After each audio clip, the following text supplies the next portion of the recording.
வணக்கம். Business class commodity உங்களை அன்புடன் வரவேற்கிறது. ஃப்ரெண்ட்ஸ், என்னுடைய பேர் Naseer. Share market, commodity market உண்மையில் லாபம் தருகிறதா இல்லை பொய்யா? என்னதான் நடக்கிறது அங்கே? வாருங்கள் பார்ப்போம். கிளாஸ் எடுக்கும் இடங்களில் எங்கு பார்த்தாலும் ட்ரேடர்ஸ் சொல்லும் ஒரே விஷயங்கள்: நான் பை பண்ணால் மார்க்கெட் செல் ஆகுது, நான் செல் பண்ணால் மார்க்கெட் பை ஆகுது. எப்படி சார்? யாரோ நம்ம செய்கிற ட்ரேடிங்கை பார்த்துட்டு கரெக்டாக மாற்றுறாங்களோ அப்படி என்று சிரித்து கொண்டு கேட்கும் ட்ரேடர்ஸ். நஷ்டம் நஷ்டம் நஷ்டம். எப்படி சார் கரெக்டான வழியை கண்டுபிடிக்கிறது? அப்போது யார் தான் லாபம் பார்க்குறாங்க?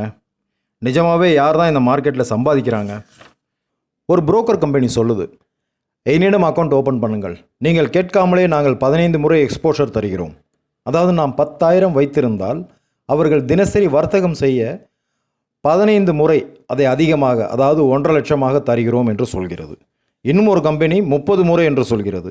இன்னும் ஒரு சில கம்பெனிகளோ எங்களிடம்தான் லோ புரோக்கரேஜ், எங்களிடம் அக்கௌண்ட் ஓப்பன் செய்யுங்கள் என்று அவர்கள் அழைக்கிறார்கள். ரைட். இத்தனை அழைப்புகள் கொடுத்து ட்ரேடர்ஸை கமிட் செய்யும் அவர்கள் யாரிடம்தான் காட்டப் போகிறார்கள்? ரைட், அது அவர்கள் டார்கெட். ட்ரேடர்ஸின் கதி என்னங்க?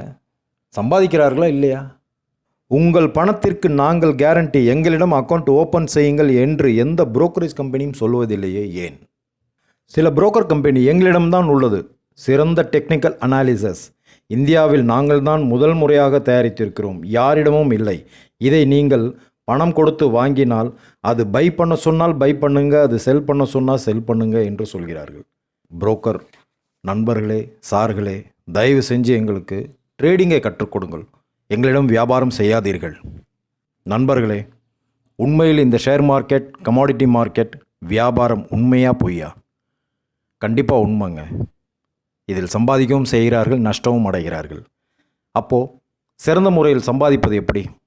வாங்க பார்ப்போம்.